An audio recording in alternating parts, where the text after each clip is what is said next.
मित्रांनो नमस्कार, मी नितीन थोरात या नव्या पॉडकास्टमध्ये तुमचं स्वागत आहे. या सगळ्या जिल्हा परिषदेच्या निवडणुकीच्या पार्श्वभूमीवरती आपण अनेक राजकीय नेत्यांना भेटत असतो आणि या सगळ्या पार्श्वभूमीवरती मी अनेक नेत्यांच्या मुलाखती केल्या. मात्र एक छत्रपती संभाजीनगरमध्ये एक इंटरेस्टिंग लढत इकडे पाहायला मिळणार आहे. कारण शिंदेच्या शिवसेनेने काँग्रेसमध्ये गेले अनेक वर्ष राहिलेले संजय तांबे खरं तर यांच्या सौभाग्यवतींना तिकीट दिलेलं आहे.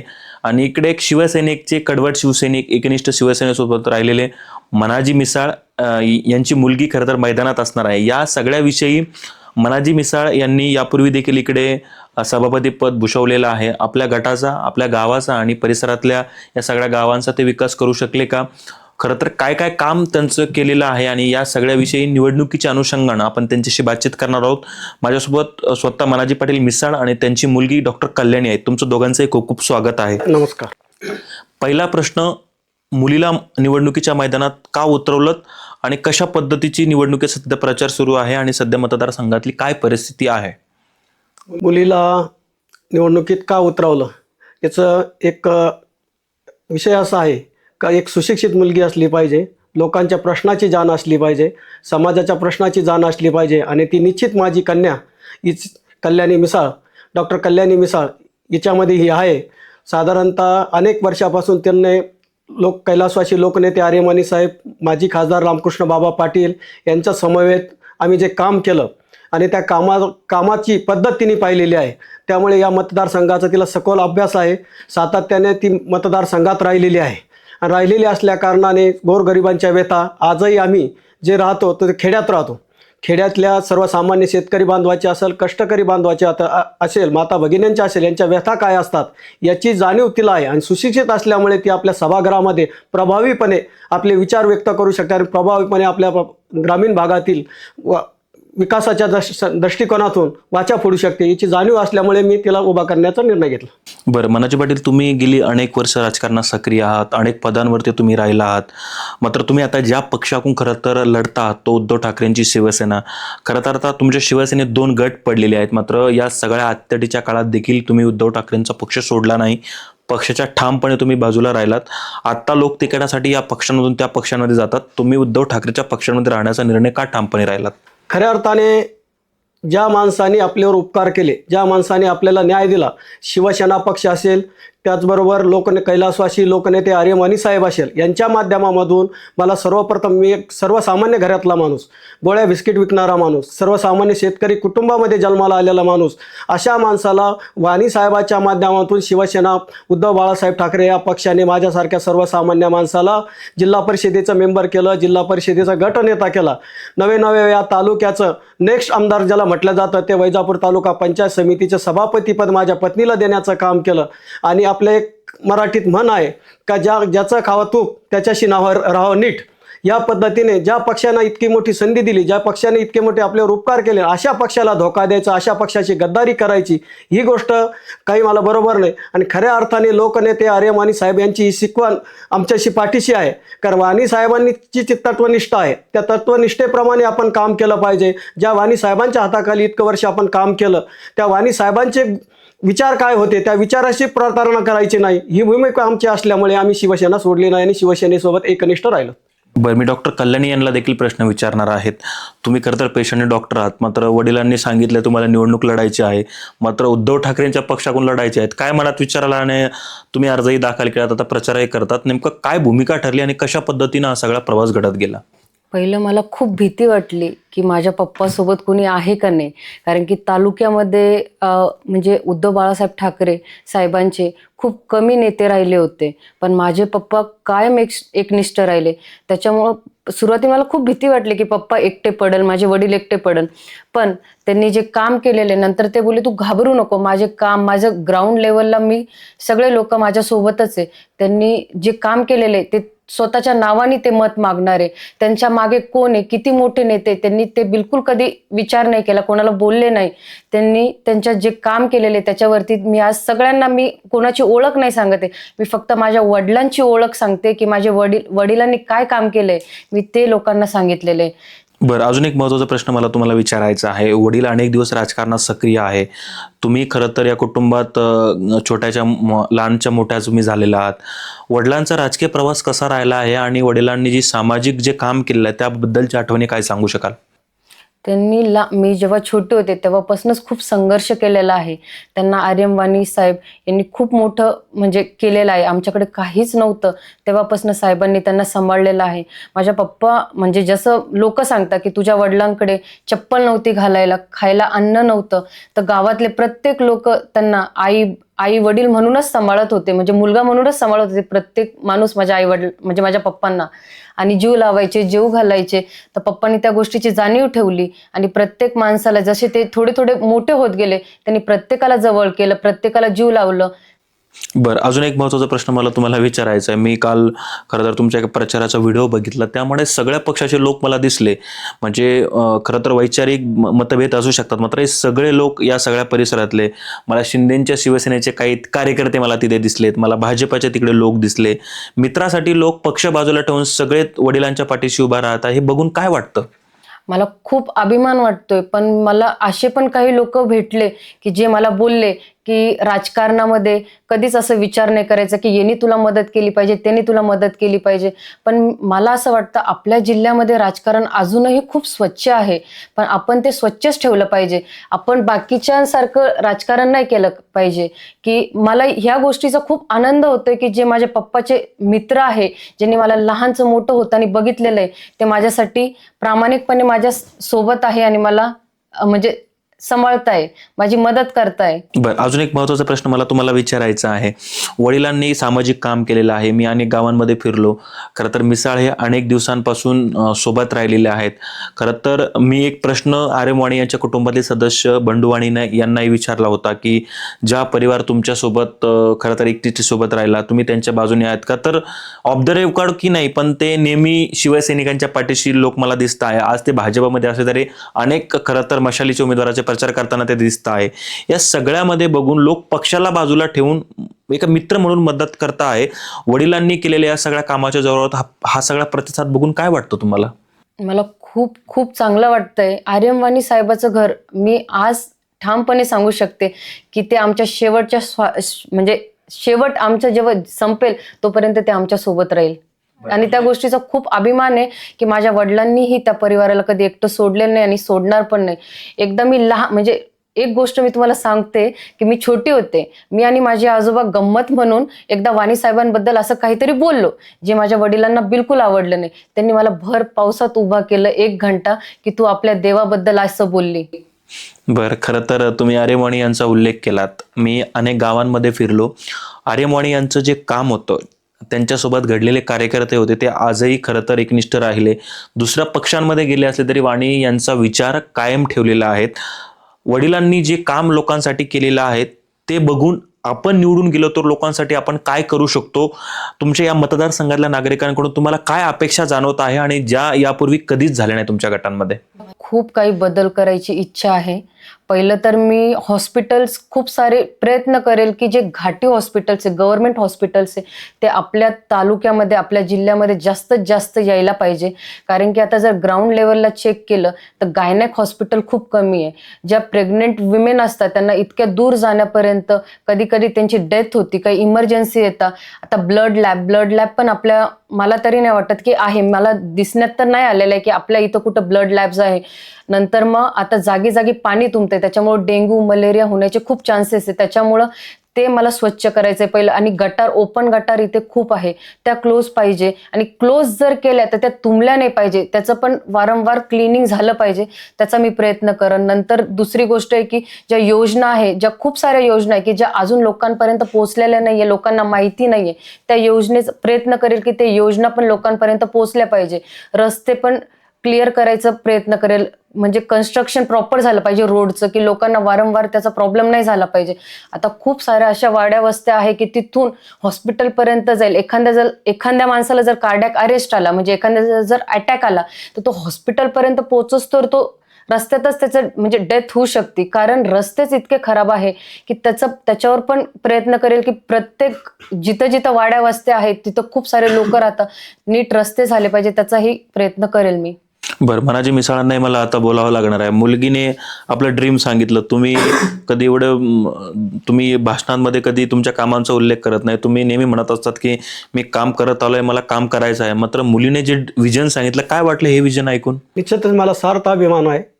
माझ्या मुलीनं जे विजन सांगितलं त्या विजनचा निश्चित त्या ग्रामीण भागासाठी सर्वसामान्यासाठी त्याचा फायदा होईल आणि ही गोष्टीची मला निश्चित अभिमान आहे की ती सुशिक्षित असल्यामुळे निश्चित माझ्यापेक्षा 4 पट जास्तीचं चांगलं काम करेल आणि तिच्या पाठीमागं निश्चित की तालुक्याचे कैलासवासी लोकनेते आर्यमानी साहेब असेल, माजी खासदार रामकृष्ण बाबा पाटील असेल, यांचा एक आदर्श आमच्या परिसरामध्ये आहे, तालुक्यामध्ये आहे आणि त्या आदर्शाच्या वाटचाल करून वाणी साहेबासारखा खरखर नेतृत्वाचा विचार निश्चित रुजवून आणि त्या लोकांपर्यंत गरीबातल्या गरीबाला माणसाचं काम झालं पाहिजे असं काम ती करेल याचा मला खात्री आहे.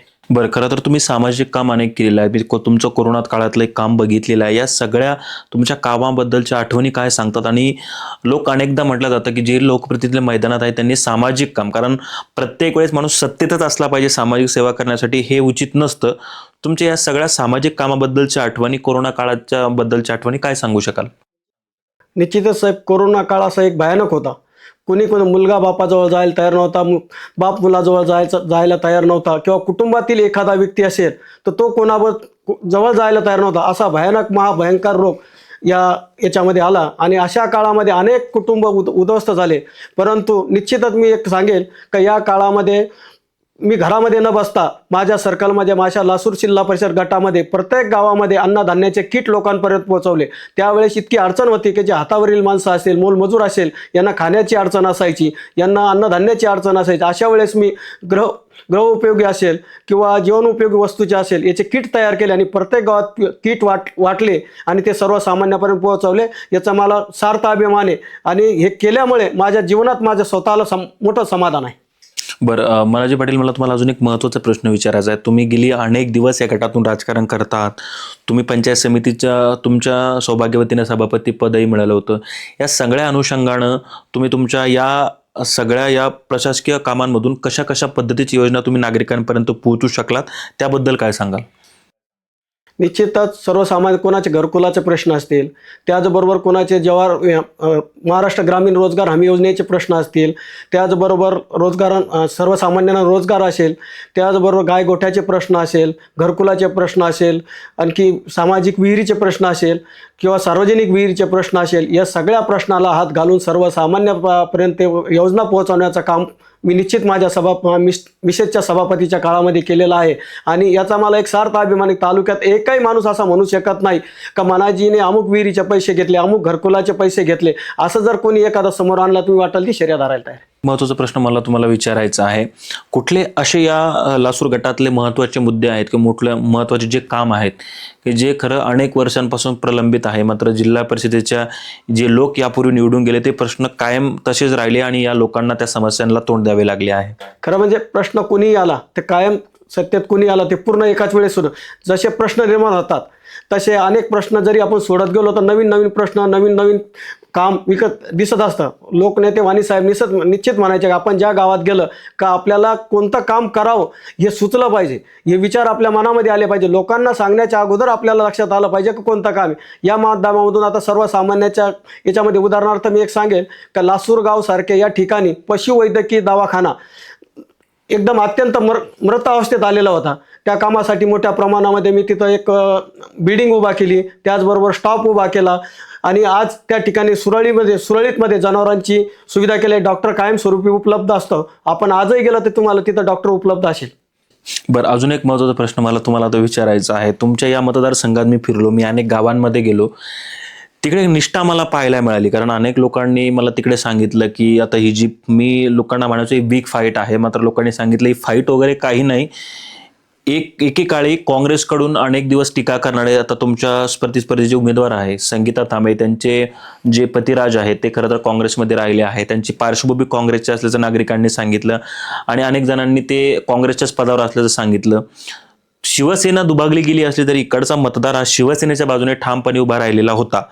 आत्ताच्या या परिस्थितीतून काय वाटतं की काँग्रेसमधला एखादा उमेदवार ज्याला शिवसेनेने उमेदवारी दिली, मतदारसंघाबद्दल नागरिकांचं याबद्दल मत काय, लोक तुम्हाला काय सांगता आहे आणि तुमचं मत काय की शिवसेनेने निश्चितच अनेक लोक मला कारण आर्य मोणे यांच्या काळात, रामकृष्ण बाबा पाटील यांच्या काळात देखील त्यांनी देखील यांच्या विरोधातलं काम केलेलं आपल्याला दिसलेलं आहे. आणि या सगळ्या अनुषंगानं नागरिक काय सांगताय की एका काँग्रेसच्या उमेदवाराला तिकीट दिल्यानंतर शिंदेची शिवसेनेबाबतचं नागरिकांचं मत काय आहे?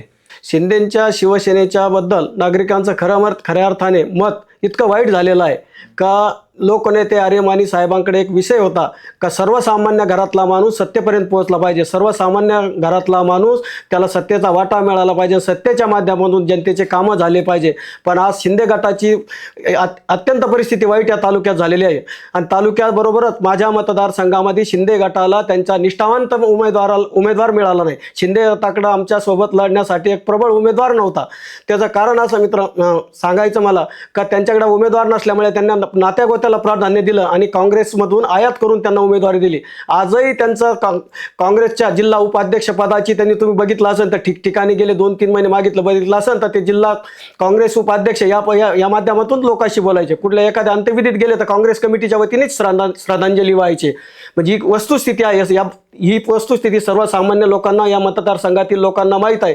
आणि निश्चितच शिंदे गटामधील अनेक निष्ठावंत कार्यकर्ते या गोष्टीमुळे नाराज झालेले आहे.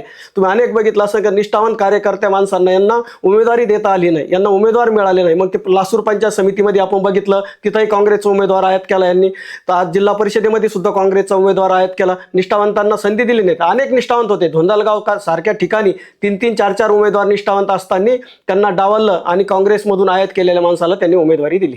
नाही, पण नागरिकांमध्ये तुम्ही आता जाता आहेत, लोकांशी बोलता आहेत, लोकांना काय वाटतं? कारण मला अनेक नागरिकांनी तिकडे सांगितलं की शिवसेनेला नाही मी म्हणजे वेगळ्या भाषेत बोलणारे, शिवसेनेला हिणवणाऱ्या उमेदवाराला उमेदवारी दिल्यामुळे आम्ही शिवसेनेचे आहोत, आमची 2 शिवसेने वेगळी झाली असली तरी ग्रामीण भागामध्ये आम्ही व्यक्तीला बघतो, शिवसेना वेगळी असली तरी मात्र काँग्रेसच्या उमेदवाराला आम्ही इकडे थारा देत नाही, हा मतदारसंघ थारा देत नाही. मग ते शिंदेचे उमेदवार आहे की काँग्रेसचे आहे? काय वाटतं तुम्हाला या सगळ्याबाबत? मी तर निश्चित म्हणून आजही ते काँग्रेसचे उमेदवार आहे. कारण की याच्या पहिले सुद्धा आपण बघितलं असेल तर ते शिवसैनिकांना भाषणातून असेल, असं बोलताना असेल तर हे धुडक्याबरोबर कशाला जातात? शिवसैनिकांच्या गळ्यात भगवा रुमाल असेल, त्यांना म्हणायचं धुडक्यावाले आले असे म्हणून हिनवायचे. आज तेच कट्टर शिवसैनिक सैनिकाकडे मत मागायला जातात, लोक त्यांना विरोध करतात. कट्टर शिवसैनिक, मला याची खात्री आहे की जे कट्टर शिवसैनिक आहे, निष्ठावान शिवसैनिक आहे, ते यांना मत देणार नाही, यांना घरी बसवल्याशिवाय राहणार नाही. बरं, हिंदुत्ववादी पक्ष खरं तर शिवसेना म्हटलं जातो, मग ती तुमची शिवसेना असू देत किंवा शिंदेची शिवसेना. मग काँग्रेसमधून येणारे लोक जे असतात ते वेगळ्या विचाराचे लोक असतात, त्यांना हिंदुत्ववादाला त्यांचा नेहमी विरोध पाहायला मिळाला आहे. यामुळे कुठेतरी हिंदुत्ववादातले जे लोक आहेत किंवा ग्रामीण भागातले दुखावले गेले असं तुम्हाला वाटतं का? 100% दुखावले गेले. बर, मी कल्याणी यांच्याकडे देखील जाणार आहेत. वडिलांचा संघर्ष तुम्ही काम खरं तर पाहिलेलं आहे, वडिलांचं कामही तुम्हाला लोक सांगत आहे, तुम्ही अनेक वेळा भाषणांमध्ये लोकांची उदाहरणं दिलेली आहेत. काय वाटतं आपण या लासूरगाव गटासाठी करू शकतो? आणि ते प्रमुख मुद्दे राहिलेले आहेत, कारण नागरिकांच्या समस्या असं म्हटलं जातं की खूप छोट्या छोट्या या सगळ्या समस्या असतात, त्या सगळ्याबद्दल काय सांगाल तुम्ही? सर, खरं बोलायला गेलं ना तर गावाकडल्या लोकांच्या समस्या खूप कमी आहे. म्हणजे सिटीमध्ये राहणाऱ्या लोकांपेक्षा गावाकडल्या लोकांच्या समस्या खूप छोट्या छोट्या आहेत. त्यांना काय पाहिजे? पहिली गोष्ट विहीर पाहिजे, विहिरीला पाणी पाहिजे. आपण त्याच्यात खूप योजना आहे की विहीर आणून देऊ शकतो, बोर आणून देऊ शकतो. आता क्रॉपवरती पण योजना आलेल्या आहे, म्हणजे पिकावरती पण आपण योजना काढू शकतो, पीक विमा वगैरे त्याच्यावरती पण खूप योजना आलेल्या आहे. खूप छोट्या छोट्या गोष्टी आहे की जे ग्रामीण भागातल्या लोकांना पाहिजे. स्वच्छ पाणी पाहिजे प्यायला, नंतर रस्ते चांगले पाहिजे, हॉस्पिटल पाहिजे की जे खूप स्वस्त आहे. नंतर अशा बऱ्याचशा गोष्टी आहे की ज्या त्यांच्या छोट्या छोट्या गोष्टी त्यांना पाहिजे आहे. बरं, मनाजी पाटलांना मी खरं तर काही प्रश्न विचारणार आहे. पाटील, मी अनेक नागरिकांना भेटलो, ते म्हणाले मनाजी पाटील आमच्या छोट्या मोठ्या गोष्टींमध्ये, छोट्या मोठ्या म्हणजे सुखादुखात सामील असतात, आम्ही त्यांच्या घरापर्यंत कधी पोहोचलो तर खाली हाताने आम्ही गेलो नाही. या सगळ्या सामाजिक कामाच्या काही आठवणी सांगू शकाल का? आणि एखाद्या व्यक्तीला तुम्ही अशी मदत केली आहे आणि त्या व्यक्तीच्या ती आयुष्यातली सर्वात मोठी टर्निंग पॉईंट होता आणि तो तुमच्या या मदतीमुळे होऊ शकली? खरं म्हणजे ग्रामीण भागातील सर्वसामान्य कार्यकर्ते, शेतकरी कुटुंबातील कार्यकर्ते असेल की शेतकरी बांधव असेल, मजूर, यांना काही नसतं. एक त्यांना फक्त आपल्याकडे आलेल्या माणसाचा आधार असतो, मायाचा आधार मिळाला पाहिजे. एक म्हण आहे, आपल्या घरी आलेल्या माणसाला एक कुठंतरी आपण जे म्हटलो तांबर पाणी, काही जरी देत आलं तर एक तांबर पाणी जर दिलं तर त्याचं मन समाधान होतं आणि ते तांबर पाणी पिऊन त्याचा आत्मा आपल्याला शांती देतो, आशीर्वाद देतो आणि त्याच्यामुळे आपली खऱ्या अर्थाने प्रगती होत असते. आणि गरीबातल्या गरीब माणसाला आपण छोटे छोटे प्रश्न त्यांचे घेऊन आले आणि ते सोडवण्याचा प्रयत्न जर केला तर त्याच्यातच खऱ्या अर्थाने खरं समाधान असतं. आणि अशा माणसाला मदत करणं एक आधार असतो आपला. बरं, अजून एक महत्त्वाचा मला प्रश्न तुम्हाला विचारावा लागणार आणि तो निवडणुकीचा महत्त्वाचा ठरतो, तो म्हणजे लक्ष्मी दर्शनाचा. शहरात ती परिस्थिती पाहायला मिळाली. शिंदेची शिवसेना आणि भाजप आमने सामने इकडे लढली. लक्ष्मी दर्शन मोठ्या प्रमाणात पाहायला मिळालं. ग्रामीण भागातील लोक म्हणालेत की सत्तेतले लोक खूप लक्ष्मी प्रदर्शनाचा इकडे वापर करणार आहेत. त्या स्पर्धेत तुम्ही टिकणार नाहीत ना, मग ते या सगळ्यांना लोक थारा देतील का आणि लोक निष्ठावंत म्हणून तुमच्या पाठीशी राहतील का? कारण या सगळ्यांचा प्रभाव निवडणुकीत दिसतो, म्हणून हा प्रश्न मी तुम्हाला विचारतो. खरं म्हणजे आता संबंध आपण महाराष्ट्रात बघतोय का लक्ष्मी दर्शनाचा चौकडा हा प्रचार आणि प्रसार चालू आहे. आणि निश्चित हा प्रचार आणि प्रसार हा शिंदेगड जेव्हा याच्यामध्ये आलाय, यांची फुटतूट जेव्हा झाली तेव्हापासून कोटीचे आकडे महाराष्ट्राला समजायला लागले. 50 कोटी, 50 खोके, एकदम ओके, ह्या गोष्टी आपण सगळीकडे बघतोय. ती घोषणा 50 खोके आणि एकदम ओके. पैसा आणि पैशातून सत्ता, सत्तेतून संपत्ती हे निर्माण करण्याचं काम शिंदे गटाच्या लोकांचं आहे. त्यामुळे शिंदे गटाबरोबर ग्रामीण भागातील लोक आता जाणार नाही. हळूहळू शिंदे गटाला उतरती काळात सुरू झालेली आहे. आणि एक निश्चितच का ते पैशाचा वापर या मतदारसंघात जास्त करणार आहे. त्यांच्याकडे प्रचंड पैसा आहे. परंतु एक निश्चित सांगतो की या मतदारसंघातील लोक, सर्वसामान्य लोक पैशाच्या याला भुलणार नाही. त्यांना विकासाच्या दृष्टीनं किंवा जो माणूस सुखादुखात असतो आणि निश्चित सुखादुखात असणारा माणूस कोण काळ्या काचा करून या ग्रामीण भागात फिरतो या माझ्या मतदारसंघातील लोकांना निश्चित माहीत आहे. आणि जो माणूस काचा उघड्या ठेवून लोकांबरोबर राहतो हेही लोकांना माहीत आहे. निश्चित मला याची खात्री आहे की लोक माझ्या मुलीला प्रचंड मताने निवडून देतील याची मला निश्चित खात्री आहे. बरं, शेवटचा प्रश्न विचारतो. खरं तर मी अनेकदा भाषणांमध्ये बघितलेलं आहे, तुम्ही तुमचं विरोधक असू देत किंवा कोणी असू द्या, तुम्ही केलेल्या कामावर त्यांचं कौतुक करताना मला नेहमी पाहायला मिळालं. तुम्ही आमदार बोरणाऱ्यांच्या ज्या भागातला काही विकास चांगल्या प्रमाणात दिसला त्या ठिकाणी तुम्ही कौतुकही करताना दिसले. मात्र या प्रश्नांना अशा काँग्रेसच्या उमेदवाराला आयात केल्यानंतर शिंदे गटाने किंवा शिवसेनेने उमेदवारी दिल्यानंतर एक शिवसैनिक म्हणून किंवा आमदार बोरणाऱ्यांचे एक जुना मित्र म्हणून काय वाटलं हो सगळं बघून? कारण तुम्ही त्यांच्या निवडणुकीसाठी आम्ही लढताना बघितलेलं आहे. स्वर्गवासी आरेमाने यांच्या निवडणुकीत देखील आमदार बोरणारे तुम्ही सर्वजण एकजुटीने काम करत होतात आणि हेच लोक त्यावेळेस विरोधात होतात.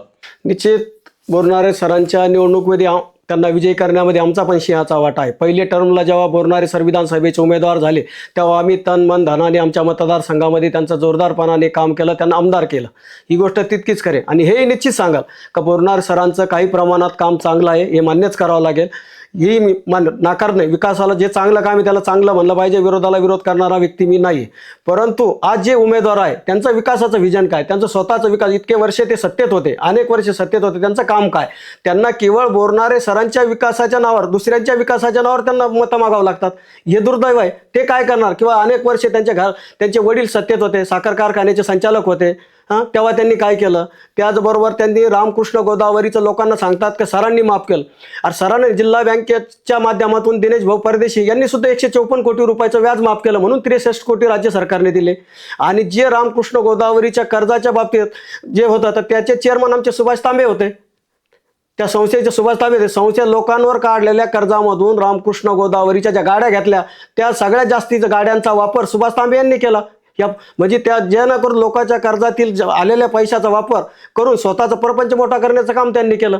बरं, खरं तर सुभाष तांबेंचे आणि तुम्ही शिवसेनेत असताना काँग्रेसमध्ये ते होते.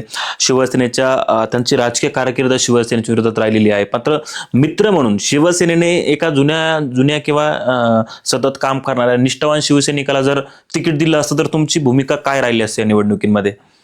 शिंदे सेनेनं निश्चित निष्ठावान शिवसैनिकाला तिकीट दिलं असतं, चांगल्या माणसाला तिकीट दिलं असतं तर निश्चित कदाचित आम्ही या निवडणुकीत थांबून पण घेतलं असतं. त्यांनी जरी दिलं असतं तर कारण की ते आमचे जुने सहकारी होते. परंतु त्यांनी निष्ठावान शिवसैनिकाला एकालाही तिकीट नाही दिलं.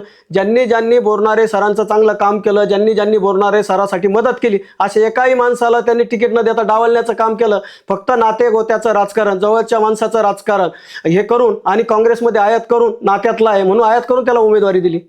बरं, मला एक खरं तर प्रश्न या निमित्ताने त्यांना विचारायचंच आहे. मात्र एक गोष्ट मला त्यांच्या उत्तरातून जाणवली, ते म्हणजे माणूस हा राजकीय विरोधक असला पाहिजे, मात्र चांगलं काम जर विरोधकाकडून झालं तर त्याचं कौतुकही झालं पाहिजे. हे खूप मोठं म्हण एक चांगल्या राजकारणाचं प्रलग्न काम असतं. कारण काम मान्य करणं, आपल्या मतदारसंघात केलेल्या नेत्यांबद्दल काम मान्य करणं हे चांगल्या राजकारणाचे लक्षण असतात. ते मिसाळांच्या तोंडून मला पाहायला मिळाले. कारण जे काम सत्य प्रत्यक्षपणे झालेलं आहे ते मान्य करायला पाहिजे. मात्र दुसऱ्यांच्या कामावरती उमेदवाराला संधी नको, किंवा यापूर्वी ज्या लोकांनी शिवसेनेच्या विरोधात या सगळ्या त्यांची कारकीर्द शिवसेनेची उमेदवारी खरं तर त्यांची भूमिका राहिलेली आहे, अशा लोकांना थारा नको, हे सगळे स्पष्ट नागरिकांनी खरं तर व्यक्त केले. मी शेवटचा प्रश्न दोघांनाही विचारणार आहे की या तुमच्या मतदारसंघातल्या नागरिकांना तुम्ही काय आव्हान कराल आणि काय सांगाल? मनाजी पाटलांपासून मी सुरुवात करतो. निश्चित मी माझ्या लासूरगाव जिल्हा परिषद गटातील सर्व मायबाप मतदार बंधू भगिनींना असं आवाहन करेल की या निवडणुकीमध्ये माझी कन्या डॉक्टर कल्याणी मनाजी मिसाळ हिला शिवसेना उद्धव बाळासाहेब ठाकरे या पक्षाने मशाल या चिन्हावर उमेदवारी दिलेली आहे आणि निश्चित आपण माझ्या कन्येला जास्तीत जास्त मताने निवडून द्याल याचीही मला खात्री आहे. कारण की या मतदारसंघातील सर्व मतदार हे सुज्ञ आहे आणि विचारवंत आहे. त्याच्यामुळे या सातत्याने विकासाला चालना देणाऱ्या माणसामागे हा मतदारसंघ राहिलेला आहे आणि या मतदारसंघातील लोक निश्चित माझ्या कन्येला विजयी करतील याची मला खात्री आहे. खरं तर डॉक्टर कल्याणी यांना मी शेवटचा प्रश्न विचारणार आहे. वडिलांचा संघर्ष तुम्ही पाहिलेला आहे.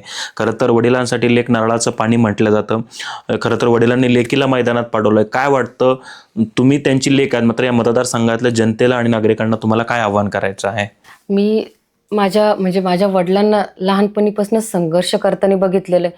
त्यांनी खूप छोट्याशा याच्यातून खूप मोठे झालेले आहे. तर मी एकच रिक्वेस्ट करेल सगळ्यांना की मला एकदा संधी देऊन बघा. कोणाला ना कोणाला मतदान करायचंच आहे, तर मग एकदा मला करून बघा.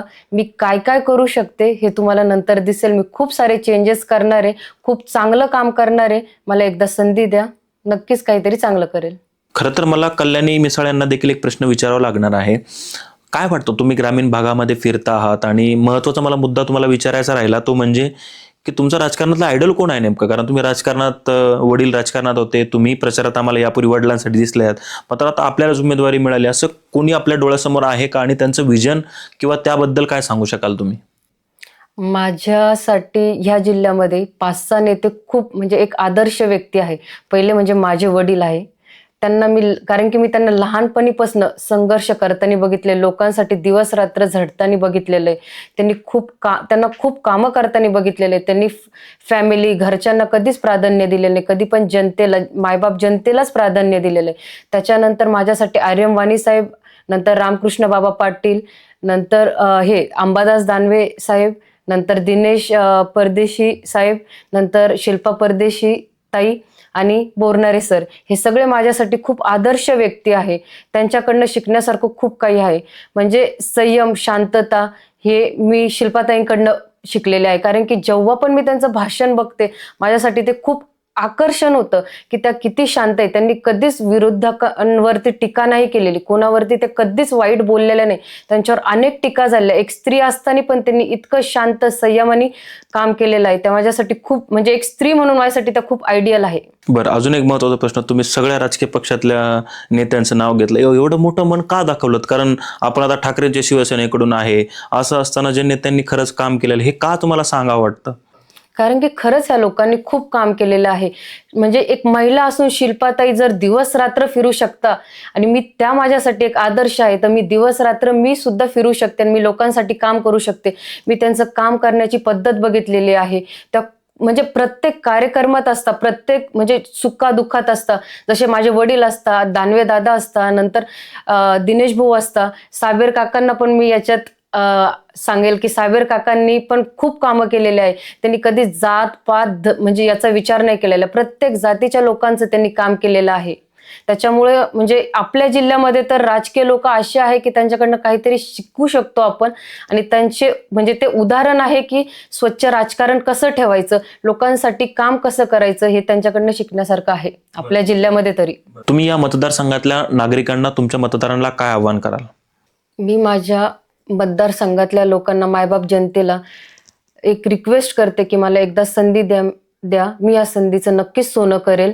आणि माझं कुटुंब मी बघितलेलं माझ्या वडिलांना लहानपणीपासून की जेव्हा पण कोणी माझ्या माझ्या वडिलांकडे आलं की ते कधीच खाली हात गेलेले नाहीये. त्यांच्यासाठी माझ्या पप्पांनी नेहमी काही ना काही करण्याचा प्रयत्न केलेला आहे. त्यांच्या सुखादुःखात राहिलेले. आता जे माझ्या समोरचे उमेदवार आहे त्यांच्यासाठी अनेक लोक येत आहे, मोठे मोठे लोक येत आहे. पण मला याचा अभिमान वाटतोय की माझ्या पप्पासाठी ग्राउंड लेवलचे जे कार्यकर्ते ते लोक येत आहे. मला त्या गोष्टीचा खूप अभिमान आहे.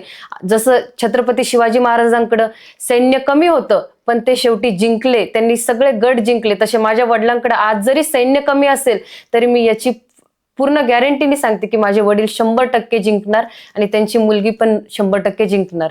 बरं, मनाजी पाटलांना शेवटचा प्रश्न विचारला गेला. मुलीचं हे सगळं कौतुक काम बघून काय वाटतं वडिलांना? निश्चित आनंद आहे साहेब, आणि या गोष्टीचा मला सार्थ अभिमान आहे का माझी मुलगी अत्यंत हुशार आहे, सुशिक्षित आहे. तिनं कोरोना काळात सुद्धा तिने लोक कुठं कुठं जात नव्हते, परंतु तिनं कोरोना काळामध्ये कोविड सेंटर चालवलं. 400 लोकांचे पेशंट असायचे कोविडमध्ये. अशा पेशंटमध्ये राहून त्यांना पेशंटला कसा धीर द्यायचा हे ते काम, संघर्षाचं काम बघितलेलं आहे. आणि अशा संघर्षाच्या काळामध्ये ती तयार झालेली असल्या कारणाने निश्चितच या मतदारसंघाचा विकास ती केल्याशिवाय राहणार नाही याचं मला खात्री आहे. धन्यवाद आमच्याशी बातचीत केल्याबद्दल. खरं तर आपल्यासोबत मनाजी पाटील मिसाळ होते, डॉक्टर कल्याणी होते. खरं तर सध्याला राजकारणाचं एक डबकं झालेलं आहे आणि या राजकारणाच्या डबक्यामध्ये एकनिष्ठावंतांची खूप खरं तर मोठी भूमिका राहिलेली आहे. मुंबईमध्ये ते चित्र दिसले, 2 भाऊ एकत्र आले, मात्र नागरिकांनी निष्ठेच्या बाजूनं आणि ग्राउंड लेवलवरती काम करणाऱ्या माणसाची नेहमी ठामपणे उभा राहताना इकडे खरं तर बघायला मिळालेलं आहे. ही एक छोटी ग्रामीणची निवडणूक आहे. इकडचा मतदार खूप सुज्ञ असतो. आपल्या सातत्याने संपर्कात असणाऱ्या आणि या सगळ्या लोकांच्या पाठीशी उभं राहण्याचं काम हे नागरिक करत असतात. त्यामुळे या लासूर गटातली ही निवडणूक आता कुठल्या मुद्द्यांवरती जाते, कारण मी त्यांना व्यक्तीच्या ते काही प्रश्न विचारले तर त्यावरती त्यांनी सगळ्या नेत्यांचा खरं तर इकडे उल्लेख केला आणि हे मोठं मन या मिसाळ कुटुंबाने दाखवलेलं आहे. हा व्हिडिओ तुम्हाला कसा वाटला, ही मुलाखत तुम्हाला कशी वाटली हे आम्हाला कमेंट बॉक्समध्ये सांगायला विसरू नका. धन्यवाद.